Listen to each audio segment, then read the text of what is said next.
વલસાડ જિલ્લાના પ્રવાસનમાં વધુ એક નવું નજરાણું ઉમેરાયું છે। પારડીના ઉમરસાડી દરિયા કિનારે અમદાવાદના સાબરમતી રિવરફ્રન્ટ પર બનેલા આઇકોનિક અટલ બ્રિજની પ્રતિકૃતિ સમાન ભવ્ય વોકવેનું લોકાર્પણ કરવામાં આવ્યું છે।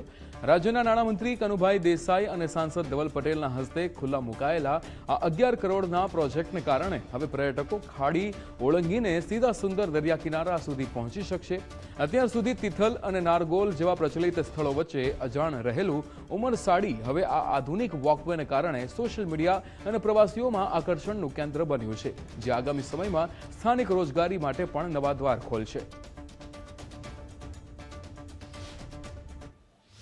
અનેક કામકાજો થયા, રોડ, રસ્તા, ડ્રેનેજની સાથે સાથે આરોગ્યની સુવિધાઓ, આ બધી સુવિધાઓની સાથે સાથે લોકોના મનોરંજન માટે અનેકવિધ ટુરિઝમના કામો થયા અને એના અનુસંધાને આજે ઉમરસાડી ખાતે એક બ્રિજનું લોકાર્પણ કરવામાં આવ્યું, જેના લીધે 6 થી 7 કિલોમીટર લાંબા બીચનું એક લોકોને એક્સેસ મળ્યો। હું તો માનું છું કે જે અમદાવાદમાં જે બન્યું છે સેમ એવો જ બનાવવામાં આવ્યો છે ને બ્રિજ બહુ સારું બનાવ્યો છે। જાણે કે આપણે ફરવાલાયક સ્થળ છે, આપણે એનામાં ફરવા માટે જઈ શકીએ છીએ, ફેમિલી સાથે એન્જોય કરી શકીએ છીએ અને સાંજના ટાઈમે જઈએ તો વાતાવરણ એટલું સુંદર લાગે છે અને રાતના ટાઈમે તમે આવો તો લાઇટિંગ બહુ મસ્ત બનાવ્યું છે। એક વોકવે બ્રિજ કહેવાય કે આપણે વોક કરવું હોય તો બી સારી રીતે વોક થઈ શકે છે। પ્રવાસનને એકદમ વેગ મળશે। અમારા મોદી સાહેબ જ્યારે મુખ્યમંત્રી બન્યા અને પછી પ્રધાનમંત્રી બન્યા ત્યારે પૂરા દેશભરમાં જે આપણા ટુરિસ્ટ ડેસ્ટિનેશન છે એમાં ખાસ ફોકસ કરીને એમનું ઇન્ફ્રાસ્ટ્રક્ચર કઈ રીતના આપણે ડેવલપ કરી શકીએ એના માટે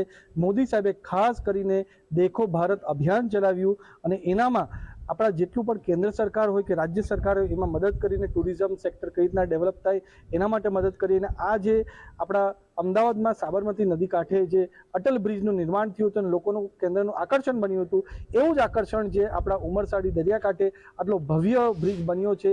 મેં ત્યાં ઉમરસાડીનું બ્રિજ જોયું। અમારા જેન્ઝીઓના બરાબર તો ફોટોગ્રાફી પ્રી વેડિંગ તમારો બહુ એકદમ ખૂબ સરસ બ્રિજ છે, તો તેના માટે હમણાંનું જે યુથ છે ને વલસાડનું જે કલ્ચર છે તેના માટે એ બ્રિજ બહુ જ સરસ છે।